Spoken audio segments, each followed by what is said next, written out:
Hello and welcome to my channel. My name is Anne and this is In Search of Wonder, and this is my weekly wrap-up.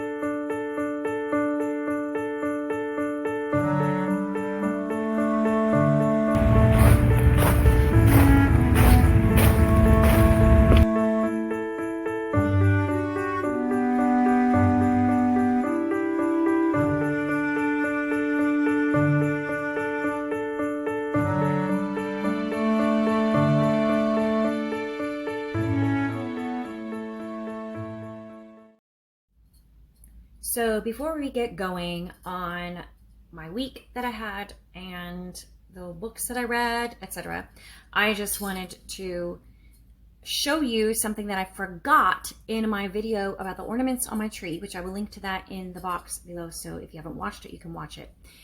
I realized it after I had already filmed it, edited it, and uploaded it to YouTube. And I was like, I'm not going back and adding this. And my husband, the first thing he said to me after he watched the video was, you forgot to add your favorite ornament. And I was like, I know, I can't believe I did that. How did I do that? I don't even know. So this is my favorite ornament. And I forgot to show it to you. And when I was growing up, my whole years growing up, we had a turquoise version of this ornament. It's like a vintage, I don't know, it's probably like from the 60s or 70s or something. And me and my siblings, and there are a lot of us, we would kind of fight over who got to hang this up. Like basically whoever found it first in the boxes was the one who hung it up. But we always wanted to be the one who got to hang it up. If you set it over a light, the heat from the light would make the little fan spin. I don't know if the light is kind of getting in the way there, so I don't know if you can see that little fan there turning. So growing up, it was everybody's favorite ornament. We love this one. We love to put it. We had like the big bulb colored lights, and we would hang it up above one, and it would spin. Fast forward to we're all adults. One Christmas season, we were at a mall together doing our Christmas Eve shopping, which is another family tradition that we used to do. And one of my siblings went to a stationery store as they were browsing through the mall. And I think the rest of us, we were done and we were like ready to go. But the siblings who went to that stationery store came back to the rest of the group and was like, hey, you guys, we found this ornament. And they had bought one of these ornaments that we all remembered from growing up. And the rest of us were like, wait, no, what, really? And so one by one, we were like, okay, we got to go get one of these. I don't remember how many of us were together that day. We're not usually all together every Christmas. Probably 5 or 6 of us. So we each went to the store and bought one. They had different colors. So I ended up with the red one. And what was so funny was one of the clerks said, as one of us was buying this and getting it wrapped up and everything, one clerk said to the other one, wow, these have been really popular today. Which it was just me and my sisters and maybe a brother too, buying these ornaments. So I forgot to mention this one of my favorite ornaments ever. I love it. And it's so fun every year to hang it above a light. Modern lights, like the LED lights, whatever, don't work quite as well for making it spin, but it does. It still does spin sometimes. So that's that.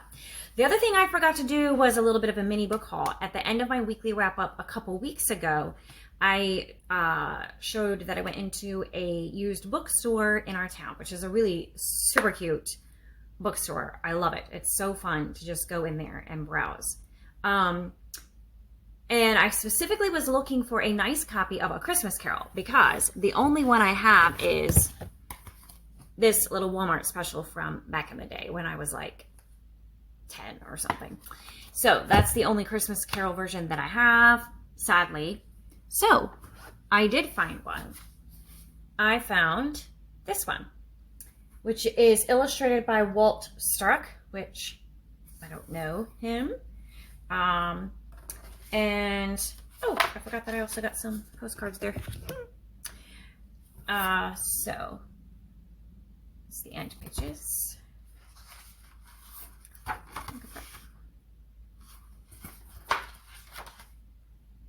And it is signed by the illustrator.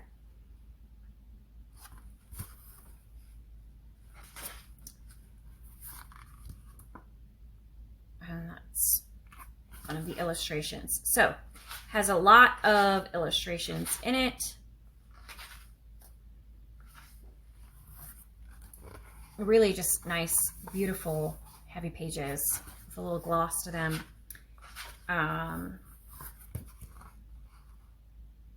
There's an illustration. Anyway, so I paid, what, like $8 for it? Something like that. Here's the back of the cover. It's like embossed gold. So, really cool edition of A Christmas Carol that I was happy to find at that bookstore. Got that a couple weeks ago. And I won a giveaway from Miriam, from a Miriam Elizabeth Reads. And one book was A Christmas Party, which I already showed, by Georgette Hare. About to knock everything over. So she had given me this, which I already showed everybody, that one. But she also sent me this. This is Les Miserables, which is one of my favorite books of all time. And look at the chunker that is. This is a leather-bound look at the map of Paris on the back, again with like the gold embossed. I love the nod to the musical here because I love the musical also. It's my favorite musical of all time. Look at the gold edging on the pages. And look at this on the inside cover. How beautiful is that? It's gorgeous. So one of my goals in 2024 is going to be to reread Les Miserables. And this is a big chunker of a book, so it's not something that I can take around with me to read. So I may get a digital copy of it so that I can be reading this and carry my Kindle around with me. But it will be a pleasure when I am sitting at home of an evening reading from this beautiful, gorgeous chunker of a copy. Oh, just feeling the pages turn. It's like, oh, I love it. So anyway, many thanks to Miriam for this lovely copy. I look forward to a reread of it. Maybe in January, maybe in February. I'm not sure when I will get to it. I have some other things that I want to do in January, but soon I will be reading this book again and looking forward to that. So that is my little bit of a mini book haul. And now on to my reading updates. Hello everyone. So yesterday, as you just saw in the clip, we had some lovely snow, the first snow of this season. And it was wonderful. The sad part was it collected on the grass, but not on the roads. So I didn't even get a 1 hour delay. I had to go to work at my usual time on Monday morning. And that was sad, but I mean, honestly, what's to complain about? It was beautiful and lovely, but not dangerous. So, you know, it was beautiful. I enjoyed it. So it all melted by 11 o'clock, 12 o'clock in the afternoon. And then this morning it was 25 degrees when I went to work. And now it's like, I don't know, I think it's probably in the 50s. And I'm drinking an iced coffee. How's that? And as you can see, the sun is so bright here. It's creating interesting shadows here, which I apologize for. I feel like that's probably going to be really distracting. But I tried 1,000 different angles and slight exaggeration, but I tried a bunch of different angles and nothing made any difference. I tried like moving the visor and nothing, like, I don't know. Sorry, there's just shadows and bright sun. Stripes. I have a striped face. It's really interesting. Anyway, So just bear with me because this is historically my busiest week of the year. This week in December is very busy with school Christmas events and church Christmas events.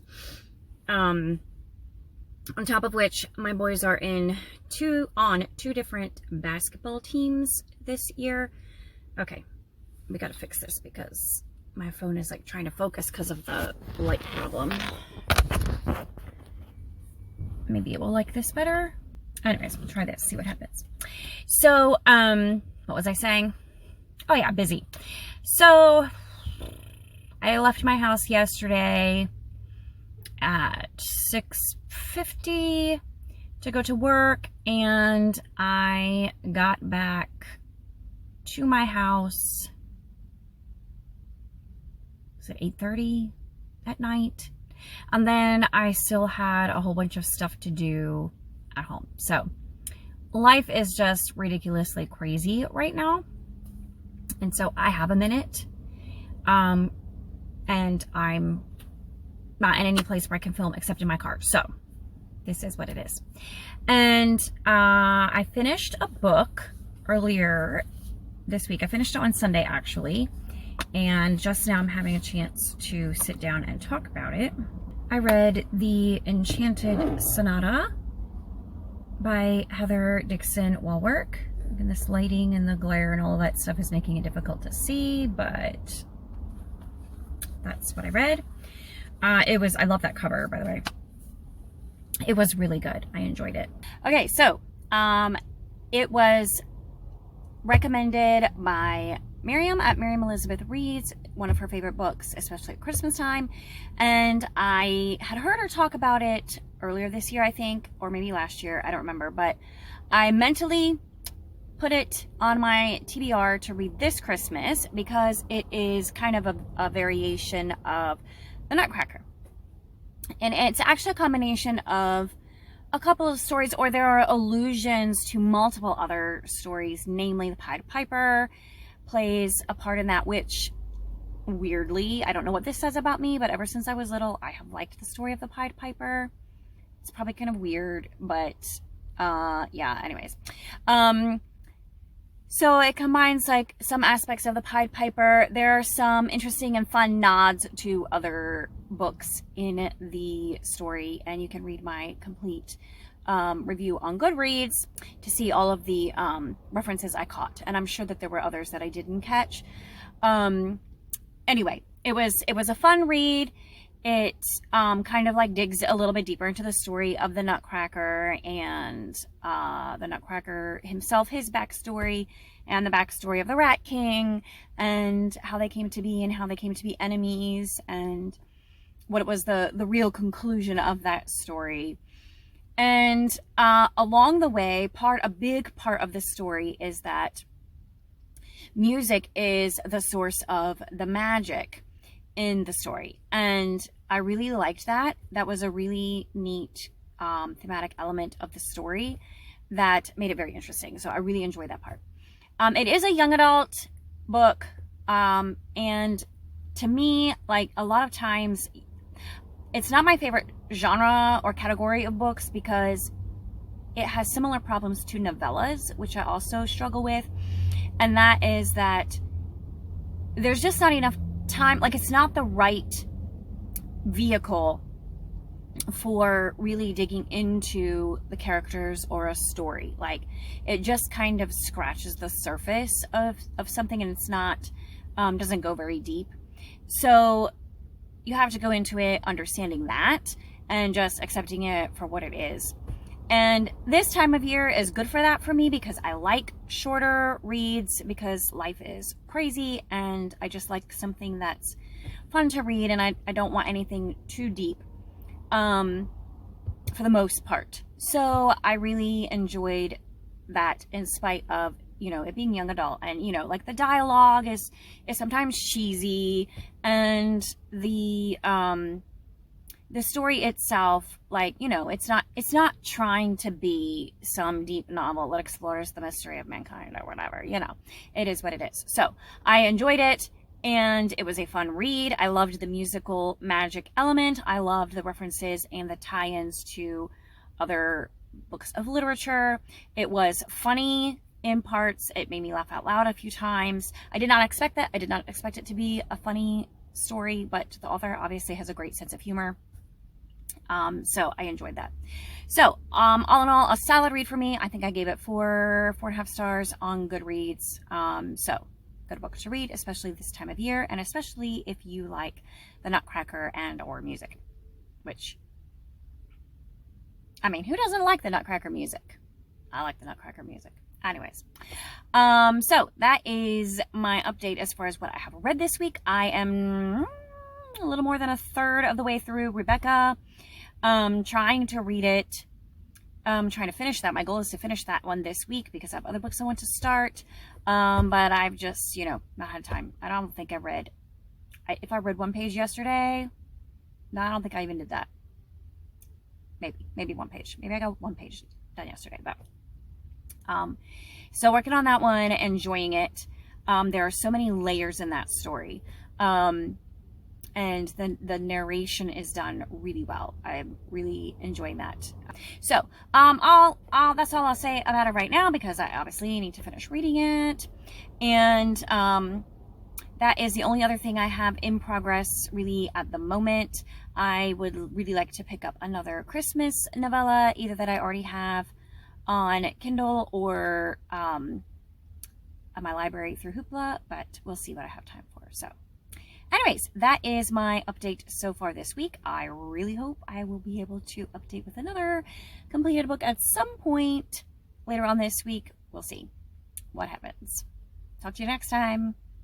It is Saturday night at around 6:30, and the fact that we have a weekly wrap-up video this week is all due to my son getting sick.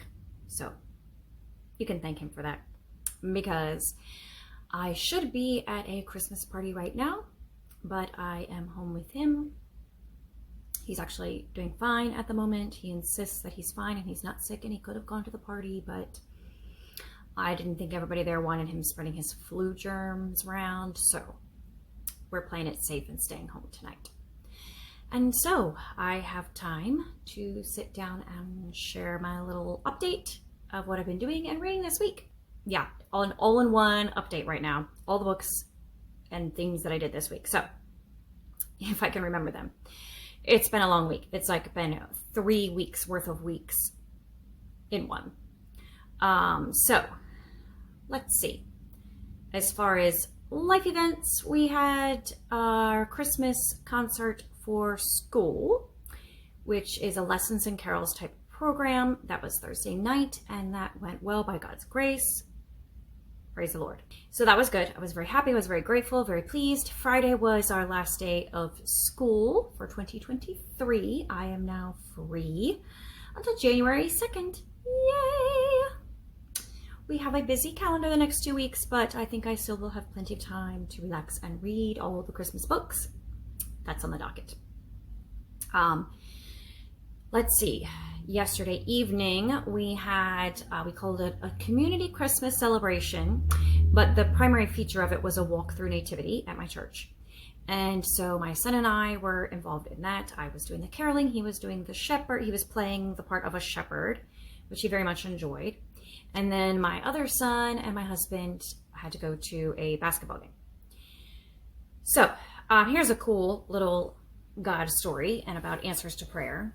So my younger son, who's sick right now, he started to feel ill on Thursday. He just was like tired and run down. He didn't have like actual symptoms yet, he was just really tired. And even fell asleep in Latin class. His Latin teacher was like, just so you know, he fell asleep and he was out cold. And he insisted to me that he had not slept. He wasn't sleeping, he was just resting. Okay. Anyway, so instead of going to the school concert, which he was not participating anyway because he is beyond elementary now, my husband took him home to rest. He slept from 7 until like 5:30 in the morning. Of course, yesterday, Friday, was party day at school, and he was desperate to go to his party. So Thursday night, he's all like, I'm going to school tomorrow. I was like, my son, if you have a fever, you are not going to school tomorrow. Nobody wants a child with a fever at school. It's not going to happen. He's like, well, I'm not going to have a fever tomorrow, and I'm going to school. And I was like, I suggest that you pray about it, okay? So the next morning, I was all expecting to have to, him be disappointed. And I was disappointed for him because I know, how much fun is the school Christmas party before you leave. It's got that kind of closure before the holidays, whatever. And it's fun to have a party at school, right? Anyway, I was disappointed for him. He woke up at 5:30, like bright-eyed and bushy-tailed, raring to go, seemed perfectly fine, except a little stuffy. I took his temperature 4 or 5 times, and there was no fever. And I was like, well, there's no reason for you to stay home. You haven't had a fever, and you seem like yourself, except for runny nose, so okay. And I was like, but we'll reevaluate when school's over to see if you can be a shepherd in the walk through nativity tonight. You may need to go home and get some rest. And so we reevaluated. He was fine. I kept checking on him the whole evening. He was fine. We were out in the cold. He was fine. He was a shepherd. No problems. Nothing. Didn't feel sick. Didn't have a fever. Nothing. We get in the car to go home. He crashes. He literally crashes. And, okay, literally, not really, literally. Okay, I guess. He crashes. And his temperature starts to climb. We get home, and he's got a fever, whole 9 yards. So, sent him to bed. And he's doing fine today. It's like, the temperature comes and goes, but it's really low grade. Anyways, he hasn't had a fever since this morning at some point. So anyway, the whole reason I say that was because he took me seriously when I said, if you want to go to school tomorrow, then you need to pray that you don't have a fever. He took me very seriously, and boy, did he pray fervently. And he was fine for the hours that he needed to do the things that he wanted to do that day. He wanted to go to school, he wanted a part of his school party, and he wanted to be a shepherd in the walk through nativity. Once he was done with that, then he got sick. So there you go. It was God taking care of him, looking out for him. And so he's going to miss out on on the church Christmas program. He sings in the church choir. But honestly, he doesn't care about that. So God worked all that out for him. And anyway, that was kind of a long story, but that is our week. Today we had a rehearsal for our program tomorrow. I've been running all of the errands, doing all of the things, trying to get ready for various stuff going on. And right now my husband and older son are at a cousin birthday party, and I am home giving you this update. So now the actual update of what I read, which is why you are here. So let's move on. First of all, I finished Rebecca by Daphne duMaurier. So I have thoughts about that, let me tell you. But first, let me show you. I will get to the point eventually, I promise. This is a mug my boys put in my stocking. Making spirits bright. Isn't that cute? So I feel like I need to hold it this way, but that's awkward. Oh well, so you can see. Making spirits bright. Rebecca by Daphne duMaurier. So this was a reread for me for Remember December, as I have mentioned. And I had pretty much completely forgotten it. There were a couple of things that I remembered, and there were aspects of it that was like, okay, I know something is about to happen here, or, ooh, I know this is going to be bad, kind of thing. Like I already knew, like, obviously somewhere deep in the recesses of my brain, there were some memories. But for the most part, it was like reading a book all over again. But in the back of the book, of the edition that I read, which was from the library on Hoopla, someone had written in an analysis and a history of the book and its publication and the public response to it and how people have responded to it since it was written and people's perspectives on it and how they interpret it, etc. And in that little essay, whoever wrote it mentioned that many people, especially on their first reading, take it as a simple romance. And that is probably, the way it was initially accepted when it was first published. People just read it as a simple romance between Maxim de Winter and the girl in this story who is unnamed, other than being the second Mrs. de Winter, the first one having died before the story begins. And it can be called a romance, but it is much more than that. And probably the first time I read it, that's how I read it, very, very surface. Like, that's the top layer of this story. There is so much underneath. That's like, the tip of the iceberg, and then, the massive iceberg underneath. There's so many layers to this story. And I was admiring the craft of it as I read it. A couple of things that I was admiring about it were that it's told in the first person, which is why the main character, the main person telling the story, was never named. She's telling it from her perspective, and she never names herself other than Mrs. de Winter. And it's first person, so the obvious inherent drawback of being first person is that you only get that person's perspective, and you don't really get the perspective of the other people around them. However, a well-written first person perspective can show you through what the narrator is telling you, can give you a good idea of what other people are thinking or feeling, or how they are responding, or what they are observing, including what they are observing and how they are interacting with the person doing the narrating. So I felt like this was one of the best first person narratives I'd read, because as the narrator is telling her story and she's giving her perspective, at the same time you are getting other people's perspectives, but she's not consciously revealing that. Like, it's just coming out through the narrative the way it was written. And I felt like that was just supremely well done.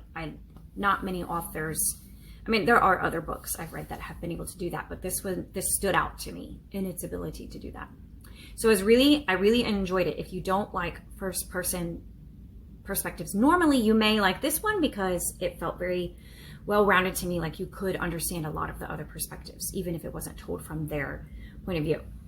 That was one thing that I admired a lot. The other thing that I admired was, and they mentioned this in the author mentioned I don't know who it was, the editor or whatever, I don't know. Whoever wrote the analysis at the end, the essay at the end, said that it's amazing how we become sympathetic to these main characters in this story, because put these same characters in with these same characteristics in any other setting, especially with what some of them did, put them in any other setting and you would not be sympathetic towards them at all. They're not really sympathetic people, but somehow Daphne duMaurier writes the story so that you are cheering for them. And essentially, so this is probably not going to be completely spoiler free. So other things that I'm about to say about this book. So if you don't want to be spoiled about Rebecca, if you haven't read it yet, then skip ahead to the next section. Yeah. Okay, so Maxim de Winter, for example, the main male character in the story, murdered his wife in cold blood. Well, I say in cold blood, I mean it was in a fit of passion, like angry passion, anger. But it was also more or less premeditated, like almost premeditated, because he wasn't necessarily intending to kill her, I don't think. But the opportunity presented itself. She kind of taunted and provoked him. But the other thing is that when he shot her and she died, he thought that she was pregnant. So that's just horrible. I'm sorry. I don't care what the circumstances are. That's just horrible. People shouldn't do that. Don't do that, okay? And yet, somehow Daphne duMaurier is managing to write this story so somehow you are sympathetic for him, and when the truth comes nipping at his heels, you kind of want it to be subverted, and you're sort of cheering for him and hoping that justice is not served and that he gets away with it. Yeah. And then the other main character in the story that the story is named after, Rebecca, I mean, she was a horrible person. And yet you not necessarily sympathetic towards her, but in the end, she ends up winning in the story. She ends up being the one who's triumphant over everything, even though she died before the story ever started. So that's another aspect of the writing craft that was just incredible. Like, this person has passed away, she's gone, and yet she is dominating the entire story.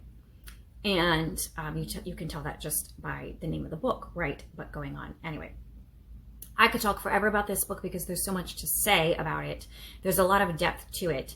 Let me say one or two other things. The other thing that I found interesting was the first time I read it, I did not know that Daphne duMaurier had been inspired by Jane Eyre, and that was the plot and the whatever of Jane Eyre kind of was a springboard for her in writing this story. So there are some definite, obvious correlations, and one of them is that let's compare the two male protagonists. So we've got Edward Rochester in Jane Eyre, and then we've got Maxim de Winter in Rebecca.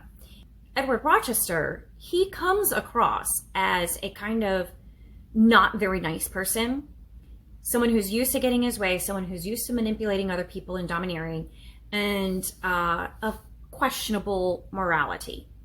And then you have Maxim de Winter, who is a very straight-laced gentleman, and he treats everyone very gentlemanly and is himself a gentleman, and sometimes is like, gets like angry or irritated at people, but not in the overbearing, gruff way that Edward Rochester does. It didn't come across that way to me. It came across much more like suave, and underneath all of it, just a much deeper gentleness of character. It is how he came across to me. And yet, there's contrasting the way that they dealt with their wives, who obviously struggled with their mental health. Now, Edward Rochester's wife was, more of like the raving, mad, insane kind of person. Kind of maybe a little less realistic. Whereas I feel like Rebecca was more of what you might come across as someone with a mental health issue. I feel like the way she was described was kind of like, she was like a psychopath or a sociopath maybe. Okay, these needles on my tree are poking me. Stop, just be nice, tree. Anyway, so,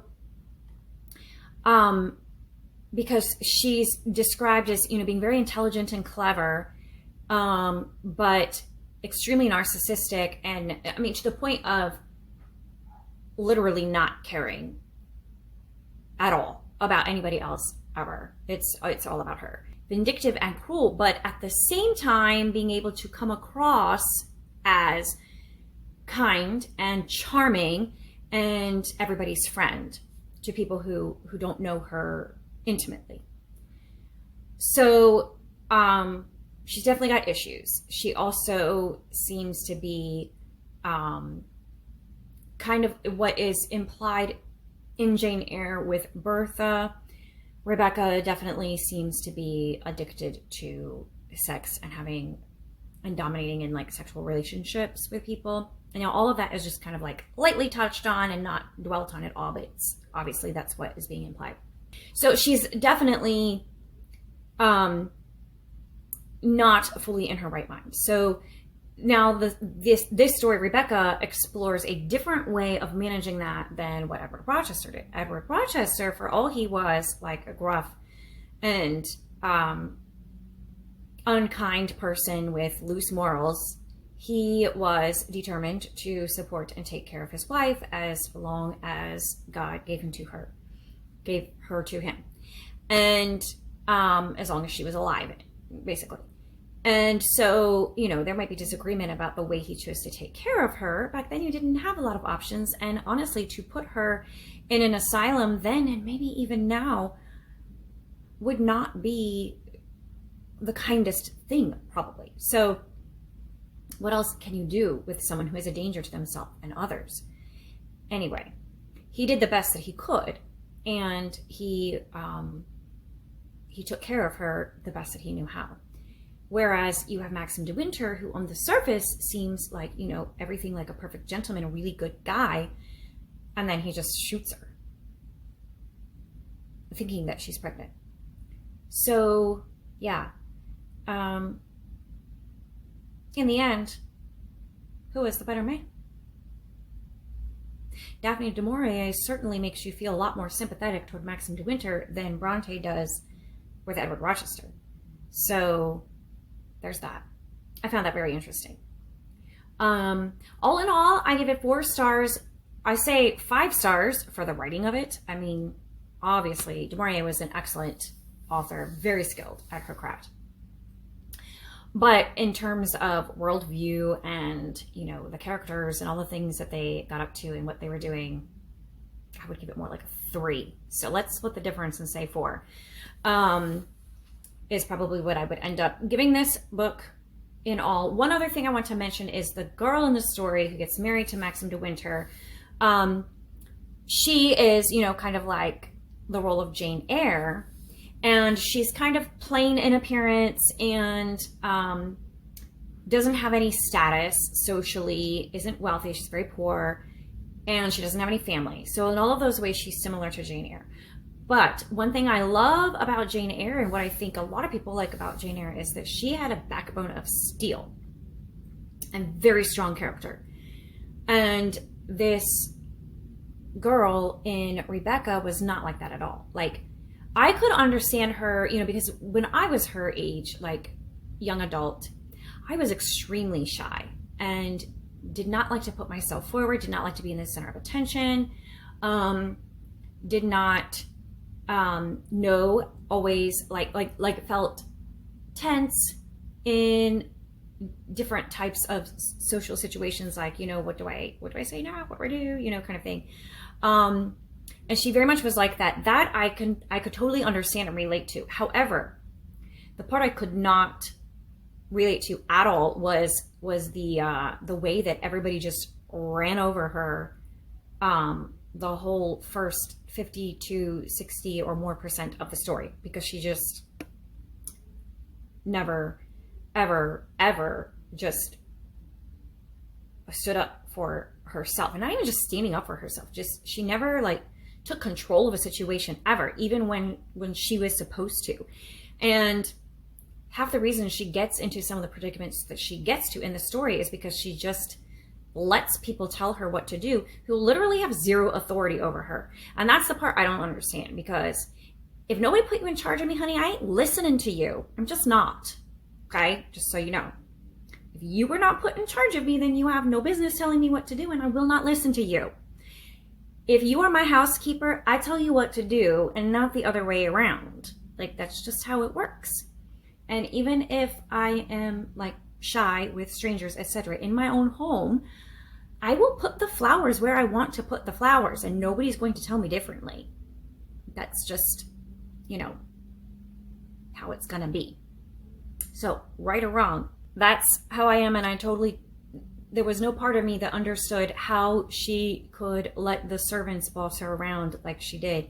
And even her husband was telling her, why are you letting the housekeeper intimidate you? Like, she's not your boss. And I was like, yeah, tell her. But she wasn't listening. And she was like, well, you know, but she's so intimidating. She's the housekeeper. Anyways. So, that part I did not understand about the character. That developed somewhat to a certain extent. But that part, the way the story ended for Maxim and Mrs. de Winter, the second Mrs. de Winter, was unsatisfactory. And I feel like one more chapter was needed to kind of flesh out the details of that. That's another reason why I would say 3 stars for my personal enjoyment of the book. 5 stars because I could admire it as an extremely well-written piece of literature. 3 stars for how much I personally enjoyed it as a story. And now I have talked about it for like almost 20 minutes, so clearly it is a book worth discussing. So I don't want to spend too much more time because I don't think y'all want to talk to me that much, or listen to me talk, I should say, for that much. So a couple of other quick recaps. So I finished reading a Christmas novella. What was it? Oh, The Christmas Promise, I believe, by Gabrielle Meyer. And she wrote the time travel series, which I cannot remember at the moment for the life of me what it is.